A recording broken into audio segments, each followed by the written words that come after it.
வணக்கம் நெஞ்சுங்களே, மாட்டுப் பொங்கல் வாழ்த்துக்கள். எல்லாரும் நல்லா செலிப்ரேட் பண்ணிட்டு இருக்கீங்க நம்புறேன். ஜல்லிக்கட்டு பார்க்கணும் இருந்தது, டிவியில தான், வேற என்னங்க. அவங்க அந்த வீரர்களுக்கு ஒரு பெரிய சல்யூட். உண்மையான வீரர்கள் அவங்க தான். உண்மையான ஒரு பெரிய ஒரு மிருகத்தை டேக்கிள் பண்ணி அதை வெல்ற அக்மார் தமிழர்கள். ஸோ அவங்கள பார்த்தா ரொம்ப பெருமையாக இருந்தது. அதே மாதிரி அதே நேரத்தில் என்ன எல்லாம் நினச்சி நம்ம என்னத்தை பண்ணுறோம், ஒரு கம்ப்யூட்டர் முன்னாடி உட்காந்துருக்குறோம் அப்படிங்கிற மாதிரி தோணுச்சு. எனிவேஸ், வேட்டை விமர்சனம் ஏற்கனவே முந்தானத்தே இந்த விமர்சனம் வந்திருக்கணும். என்ன பண்ணுறதுன்னு தெரியல. இந்த கிரீன் ஸ்க்ரீன்லாம் வச்சு நிறைய பண்ணி பார்த்தா கடைசியில் ஒரு சின்ன மிஸ்டேக்கு. அது உங்களுக்கு ப்ரெசென்ட் பண்ணால் ஏனோ தானு ப்ரெசென்ட் பண்ணிடலாம், பண்ணால் அது நல்லா இருக்காது அப்படின்ட்டு அது கைவிட்டாச்சு. சரி அப்படின்ட்டு நேற்று பண்ணலாம் அப்படின்னா இன்னொரு தாட்டி பார்க்கலாம் அப்படின்ட்டு நண்பர்கள் கூப்பிட்டாங்க. ஸோ போய் பார்த்தேன். 2வது வட்ட படம். கொஞ்சம் தெளிவாக சில விஷயங்கள்லாம் புரிஞ்சுது. அந்த படத்துக்குள்ளே போகிறதுக்கு முன்னாடி ஒரு சம்பவம், சின்ன சம்பவம் அந்த தேட்டருக்கு முன்னாடி நிகழ்ந்தது. என்னன்னா, சண்டை ஒரு 3 பேர்த்துக்குள்ள. அதில் ஒரு கொஞ்சம் வெயிட்டாக இருக்கிற ஆள் ஒரு லீனாக இருக்கிற ஆள் அடிச்சிட்டாரு. அப்போ என் ஃப்ரெண்ட் ஒரு கமெண்ட் சொன்னான் என்கிட்ட, இது இந்த ஹீரோயிசம்ங்கிறது ஜாஸ்தி ஆயிடுதுரா, அவங்களுக்கு உண்மை என்னன்னு தெரியறது இல்லை, அடிச்சா போலீஸ் வருங்கிறது அது கூட மறந்துடுறானுங்க, என்ன பண்றது, படமே இப்படிதான் எடுக்கிறாங்க அப்படின்ட்டு. அது ஒரு வகையில் மேபி தப்புனாலும் 80% உண்மை தான். ஓவர் ஹீரோயிசம் காட்டி சும்மா இருக்கிறவங்க நிறைய பேர்த்த உசுப்பி விட்டுருக்குது சினிமா. நிறைய தியேட்டருக்கு முன்னாடி சண்டைகள் இப்போ வருங்காலமும் இன்க்ரீஸ் ஆகிட்டே போகுது. இன்ஃபேக்ட் நண்பனுக்கு நான் போகிறப்ப கூட பார்த்தீங்கன்னா ஒரு சின்ன பையன், ஒரு 18 வயசு பையன் தான் இருக்கும், தண்ணி போட்டு போராளியோட போஸ்டர் பூரா கிளிக்கிறதுக்கு போயிட்டார். ஓனர் ரொம்ப நல்லா அந்த தேட்டர் ஓனர். ஸோ கூப்பிட்டு அடிக்கலாம் செய்யாமல் உட்கார வச்சு அவங்க அம்மா அப்பாவை கூப்பிட்டு இன்ஃபேக்ட் காசுலாம் கூட கொஞ்சம் கொடுத்துட்டாருன்னு நினைக்கிறேன். கொடுத்துட்டு போய் ஒழுங்காக இருக்க சொல்லுங்க அப்படின்ட்டு அனுப்பிச்சி வச்சா. அப்படி ஸோ இளைஞர்கள் எங்கே போயிட்டுருக்குறோம் அப்படிங்கிறத பெரிய கேள்விக்குறியாக இருக்குது. சரி, அப்படிதான் படிக்கிறது ரொம்ப கான்சென்ட்ரேட் பண்ணி படிக்கிறாங்கன்னு பார்த்தா இன்னைக்கு ஒரு ரிப்போர்ட் கூட வந்திருக்குது. பார்த்தீங்கன்னா, நம்ம குளோபல் அறிவு இதில் 15 வயசு உட்பட்டவங்க கடைசியில் செகண்டாக இருக்கிறோம். நம்மளோட அறிவு அவ்வளோதான் இருக்குது. ஸோ ஒரு பெரிய டேஞ்சரஸான விஷயம்னு வச்சுக்கோங்களேன். சரி, அதை விடுங்க, அதை நமக்கு எதுக்கு. படத்துடைய விமர்சனத்துக்கு போவோம். வேட்டை, ஆர்யா, மாதவன், சமீரா ரெட்டி, அமலா பால், நாசர், தம்பி ராமையா, சொல்லிட்டே போகலாம். நடிச்சிருக்கிற படம், லிங்குசாமி இயக்கியிருக்கிற படம், யுவன் சங்கர் ராஜா இசையமைச்சிருக்கா, அப்படியே ஆண்டனி எடிட்டிங் பண்ணியிருக்கா, அப்படி நீரவ் ஷா கேமரா. ஸோ எல்லா பெரிய நேம்ஸும் உள்ள இருக்கிற ஒரு படம். யூடிவி ப்ரொடியூஸ் பண்ணி டிஸ்ட்ரிபியூட் பண்ணியிருக்காங்க. ஸோ பெரிய ப்ரொடியூசர்ஸ், டிஸ்ட்ரிபியூஷனுக்கெல்லாம் பெரிய பெரிய டீம் வச்சு நடத்துகிற ஆட்கள். அதுக்காட்டிக்கு வணிக ரீதியாக சக்ஸஸாக இருக்கான எல்லா விஷயங்களும் இந்த படத்தில் இருக்குதா அப்படின்னு பாட்டு தான் நிச்சயமாக டிஸ்ட்ரிபியூட் பண்ணியிருப்பாங்க அப்படிங்கிற ஒரு நம்பிக்கை படத்துக்கு போகிறப்ப. ஸோ இந்த படம் அப்படிங்கிறப்போ லிங்குசாமி கிட்ட பிடிச்ச 2 விஷயங்கள் என்னன்னா, பிடிக்காத விஷயம் என்னன்னா கமர்ஷியல் சினிமா தான் சினிமா அப்படின்னு அவர் நினைக்கிறது. எனக்கு இதுதான் தெரியும் அப்படின்னு. பட் அது ஒரு 10% தான் எனக்கு பிடிக்காது. 90% ஏன் அவரை பிடிக்கும்னா, தனக்கு என்ன வருங்கிறது அவருக்காக தெரிஞ்சிருக்குது. நிறைய பேருக்கு என்ன வருங்கிறது தெரியறது இல்லை, பிரச்சனையாக அதுதான். ஸோ அவர் சொல்றது என்னன்னா, கமர்ஷியல் சினிமா தான் எடுக்க தெரியும், ஸோ நான் கமர்ஷியல் படம் எடுத்து ஜெயிச்சுட்டு நான் போயிட்டே இருக்கிறேன் அப்படின்ட்டு. அது கிளியராக இருக்கிறங்காட்டிக்கு, மோட்டிவ் கிளியராக இருக்கிறங்காட்டிக்கு இந்த படம் பார்த்தீங்கன்னா லாஜிக் மீறல்கள்லாம் வழக்கம் போல இருந்தாலும் அந்த மோட்டிவ், அந்த கதைக்கான பேஸு இதெல்லாம் கரெக்டாக அமைச்சிருக்கிறாரு லிங்குசாமி அவர்கள். ஒரு அண்ணன் தம்பி, அப்பா போலீஸாக இருக்காரு, இறந்துடுறாரு.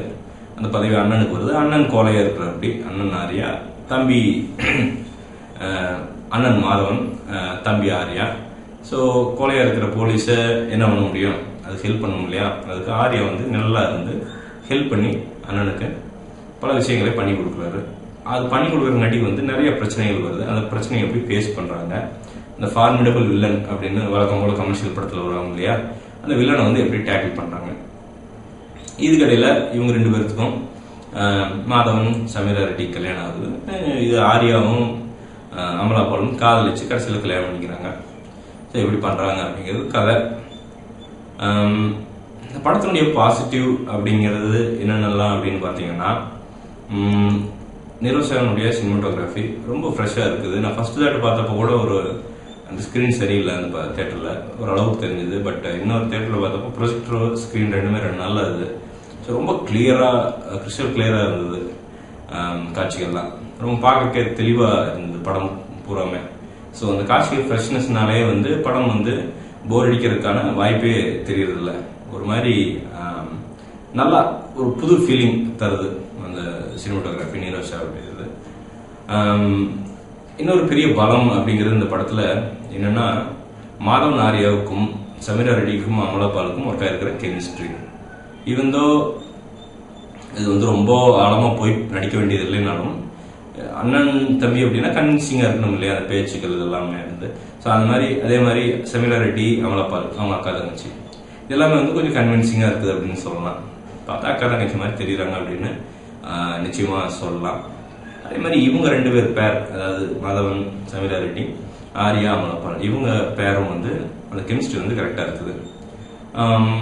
இன்னொன்று கதையினுடைய ஓட்டம், படத்தினுடைய பாசிட்டிவ் பெருசு அதுதான். ஏன்னா தொய்வே இல்லை, ஃபர்ஸ்ட் ஹாஃப் சரி செகண்ட் ஹாஃப் சரி, கதை ஓட்டம் தொய்வு இல்லாதங்காட்டிக்கு ஒரு சாதாரண கமர்ஷியல் சினிமா ரசிகனை போட்டு அந்த சேர் நுனிலே உட்கார வச்சு கைதட்ட வைக்குது. அப்பப்போ ஒரு 10 நிமிஷத்துக்கு ஒரு தாட்டு 15 நிமிஷத்துக்கு ஒரு தாட்டு கைதட்ட வைக்குதுன்னு சொல்லலாம். வேற எப்படின்னா ஆர்யாவுடைய பெர்ஃபார்மன்ஸ், ஆர்யா ரொம்ப டாலா தெரியுறாரு, அதாவது பெர்ஃபார்மன்ஸ் வைஸ். ஏன்னா நிறைய எக்ஸ்பீரியன்ஸ் அவருக்குள்ள இருக்கிறதும் நல்லா தெரியுது. ஒரு பார்வையாகட்டும், சண்டை காட்சியாகட்டும், டைலாக் டெலிவரி ஆகட்டும், இன்ஃபேக்ட் காமெடி பண்றதாகட்டும், எல்லாத்துலயுமே ரொம்ப டேலண்டடா தெரியுறாரு ஆர்யா. ஸோ படத்தை தூக்கி பிடிக்கிறது அப்படின்னு நடிப்பு, அதுக்கு ஈக்குவலா, கிட்டத்தட்ட ஈக்குவலா மாதவனுடைய நடிப்பு. ரொம்ப விட்டு கொடுத்து, ரொம்ப ஈகோ பார்க்காம அழகா அவருடைய ரோலை நிறைவா செஞ்சிருக்கிறாரு. ஆனா மாதவன் கிட்ட எனக்கு ஒன்று டப்புன்னு பட்டது என்னன்னா, உங்களுக்கு எல்லாத்துக்குமே பட போறது என்னன்னா, படம் பார்த்தீங்கன்னா அவருடைய ஓவர் வெயிட். ஃபர்ஸ்ட் பாட்டு பார்த்தீங்கன்னா டான்ஸ் ஆடுவாங்க, ஆர்யா ஆடும்போது பக்கத்தில் பார்த்தா ரொம்ப அவருக்கு ஆர்யாவுக்கும் மாதவனுக்கும் சம்மந்தமே இல்லாத மாதிரி இருக்கும் டான்ஸ் ஸ்டெப்ஸ். மேபி அந்த ஸ்டெப்ஸாவது கொஞ்சம் வெயிட் கம்மி பண்ணி கொஞ்சம் ஈக்குவலா பண்ணியிருக்கலாம்னு நான் நம்புறேன். ஏன்னா ரொம்ப ஓவர் வெயிட்டா தெரியுது மாதவன் படம் பூராவே. ஏன் அப்படின்னு தெரியல, கொஞ்சம் உடம்பு குறைச்சாருன்னு நல்லா இருக்கும். ஏன்னா 2ல பார்த்தது இதுக்கெல்லாம் இப்போ பயங்கரமான வித்தியாசம்னு சொல்லலாம். ஒரு சின்ன கமெண்ட் கூட வந்தது இடையில, ஒரு சீன் வரும், அது பார்த்தீங்கன்னா ஆர்யா மாதவனை தூக்கி போவார். அதுக்கு முன்னாடி இருக்கிறவங்க சொன்னா என்னன்ட்டு, ஆர்யா நடிச்சதுலேயே இதுதான் பயங்கர கஷ்டமான சீனா இருக்கும் அப்படின்ட்டு. ஸோ அந்த அளவுக்கு கமெண்ட்ஸ் வருதுன்னு வச்சுக்கோங்களேன். இன்னொன்று, இந்த படத்தோட நெகட்டிவ் அப்படின்னு சொல்றது அசுதோஷ் ராணா அப்படின்ட்டு ஒரு வில்லனை இன்ட்ரோடியூஸ் பண்ணியிருக்கிறாங்க. எனக்கு இது மட்டும் எப்பவுமே எனக்கு புரியல. என்னன்னா, தமிழ் சினிமாவில் வில்லன்களே இல்லையான்னு, தமிழ் பேசுற வில்லன்கள் இல்லையான்னு இம்போர்ட் பண்ணி, அது அவர் பேசுறது பார்த்தீங்கன்னா நேஷனல் ஜியோகிராஃபிக் தமிழை டப் பண்ணி அவங்க பேசுவாங்க பார்த்தீங்களா, அதே தான். இன்ஃபேக்ட் அது கூட பெட்டரா இருக்குன்னு சொல்லலாம். ஸோ ரொம்ப இன்ஃபீரியர் டப்பிங், ஆக்டிங் எல்லாமே சொல்லலாம். வில்லன் ஃபார்மிடபிள் வில்லன் அப்படின்னா சில இடத்துல பார்த்தா காமெடி மாதிரி தெரியுறாரு அசுதோஷ் ராணா. அந்த விஷயத்துல பயங்கரமான கோட்டை விட்டுருக்குறாங்க.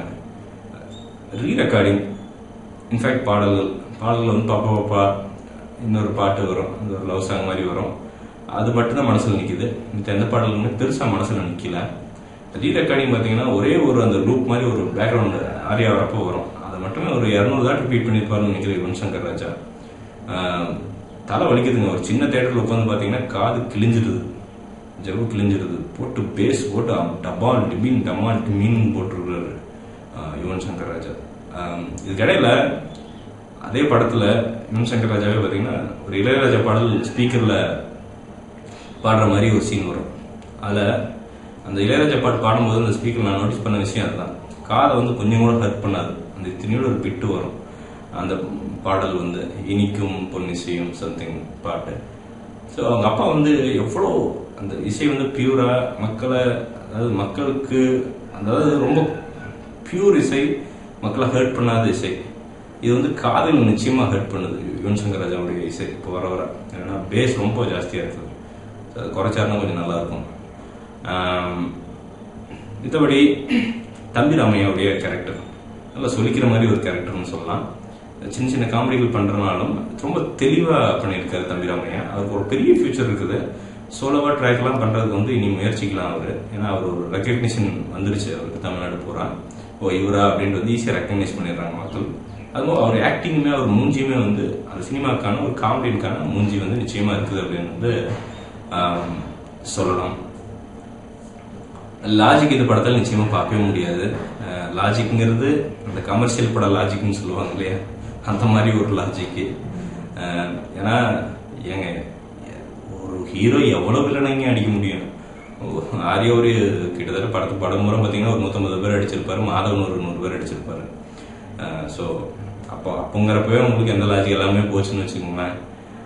என்ன சும்மா அந்த ஹீரோயிசம், அந்த வழக்கமான ஹீரோயிசம் பார்க்கணும்னா போய் உட்காந்து அதாங்க வழக்கமான கமர்ஷியல். அதாவது கமர்ஷியல்லையே வந்து ரொம்ப எஃபர்ட் போட்டெல்லாம் இது பண்ணாங்கன்னா என்னால் ஒத்துக்க முடியாது நிச்சயமா. ஒரு கமர்ஷியல் படம் காசு காட்டி எடுத்த ஒரு கமர்ஷியல் படம் நிச்சயமா ஓடும். ஏன்னா மக்களுடைய ரசனையும் அவ்வளோதான். மக்களுடைய ரசனை இன்னும் அப்கிரேட் ஆகல அந்த மெஜாரிட்டி. ஸோ அப்கிரேட் ஆச்சுன்னா இந்த படமெல்லாம் வந்து கண்டிப்பாக வந்து கொஞ்சம் கேள்விக்குறி வந்து போட்டுருவாங்க, என்னடா அது இப்படி பண்ணியிருக்காங்க அப்படின்ட்டு. பட் இப்போ வந்து ஒரு சாதாரண ஒரு 2.5 மணி நேரம் வந்து போய் ஒருத்தன் உட்காந்து பார்க்குறான் அப்படின்னா ஒரு சாதாரண தொழிலாளி, அவனுக்கு இதெல்லாம் தெரியாது, இதெல்லாம் உன்னிப்பாக கவனிக்க மாட்டான். ஸோ அந்த விஷயங்கள் வந்து இந்த படத்தை வந்து ஜெயிக்க வைக்குது. இப்போ 2012 இந்த படம் ஜெயிக்கும். ஆனால் 2022 இல்லை 2020 இந்த படம் ஜெயிக்குமாங்கிறதெல்லாம் பெரிய கேள்விக்குறி. லிங்குசாமி அவருடைய ஸ்க்ரீன் பிளே ரைட்டிங், ஸ்டோரி இதெல்லாம் அப்கிரேட் பண்ணிக்கிட்டா நல்லதுன்னு நான் நம்புகிறேன். ஏன்னா ரொம்ப இதே மாதிரி ஒரே மாதிரி பேட்டர்ன் உள்ள படங்கள் வந்துட்டே இருக்குதுன்னா ஒரு சர்டன் டைமில் வந்து பீப்புள் வந்து வெறுக்க ஆரம்பிச்சிருவாங்க. வெறுத்தாங்கன்னா அவ்வளோதான், அப்புறம் நீங்கள் என்ன தலையில நின்னாலும் அந்த படம் ஓடாது.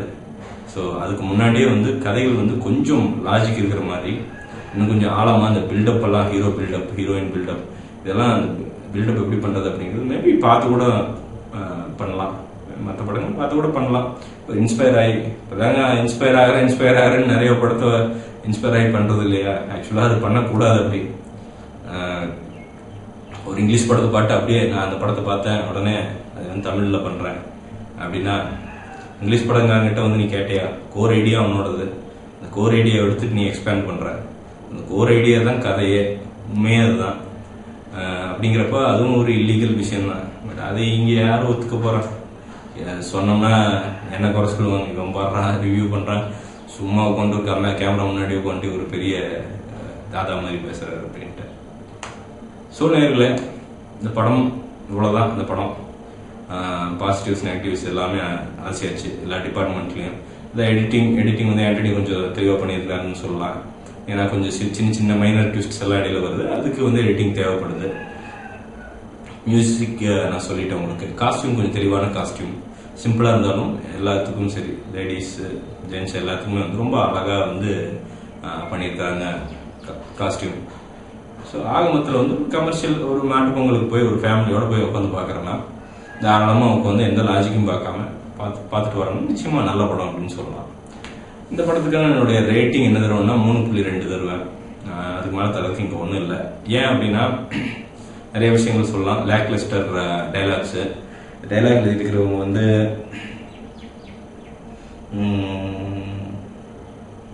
பிருந்தா சாரதி அப்படின்ட்டு டைலாக் எழுதியிருக்காங்க. அவங்களுடைய டைலாக்ஸாக இருக்கட்டும் ரொம்ப ஷேலோ, அந்த மாதிரி நிறைய விஷயங்கள் சொல்லலாம். ரொம்ப ஓவர் ஹீரோயிசம் எல்லாமே, நிறைய டெலிவரி, சில கேரக்டர்லாம் பார்த்தீங்கன்னா ரொம்ப அப்பட்டமாக வந்து ஒரு சாதாரண பேசிக் ரூல்ஸ் கூட கடைபிடிக்காத கேரக்டர்கள். அந்த மாதிரி நிறைய விஷயங்கள் வந்து இந்த படத்தை வந்து டவுன் பண்ணுது. பட் இன் ஜென்ரல் ஒரு சாதாரண அந்த மேஜர் ஆடியன்ஸுக்கு வந்து இந்த படம் நிச்சயமாக பிடிக்கும் அப்படிங்கிறது என்னுடைய கருத்து. இப்போ அடுத்து போய் தேட்டரில் பார்த்து ரசித்து என்ஜாய் பண்ணுங்கள். இந்த வீடியோ உங்களுக்கு பிடிச்சிருந்துச்சுன்னா கீழே லைக் பட்டன் இருக்குது, லைக் பண்ணுங்கள். மேலே சப்ஸ்கிரைப் பட்டன் இருக்குது. என்னுடைய சேனலுக்கு நீங்கள் சப்ஸ்கிரைப் பண்ணலைன்னா சப்ஸ்கிரைப் பண்ணுங்கள். உங்களுடைய கமெண்ட்டுகளை, கருத்துக்களை பதிவு செய்யுங்கள். கமெண்ட்டுகள் எப்பவுமே வரவேற்கப்படுகின்றன. உங்கள் ஆதரவுக்கு ரொம்ப நன்றி. என்னத்த சொல்றதுங்க, உங்க ஆதரவு இல்லைன்னா ஒண்ணுமே கிடையாது எப்பவுமே. பார்ப்போம், இன்னும் நிறைய முயற்சிகள் நடந்துட்டே இருக்குது, நிறைய பண்றதுக்கு ஆசை இருக்குது. பார்ப்போம். உங்களுடைய சப்போர்ட் தான் என்னுடைய வலிமை. நான் வேற எதையும் நம்புறது கிடையாது. கடவுளையோ இல்லை பெருசா மற்ற விஷயங்களையோ ஜாதகத்தையோ நம்புறது கிடையாது. மக்கள் தான் வந்து நம்பிக்கையே. உலகின் மூல ஆதாரமே மக்கள் தான். ஸோ உங்கள் மீது நம்பிக்கை வச்சு தான் எல்லாமே பண்றேன். நிச்சயமா ஜெயிக்கும் அப்படிங்கிறது எனக்கு எந்த சந்தேகமுமே இல்லை. மீண்டும் ஒரு விமர்சனம் இல்லாட்டி முன்னோட்டத்துடன் கூடிய விரைவில் உங்களை சந்திக்கிறேன். நன்றி, வணக்கம்.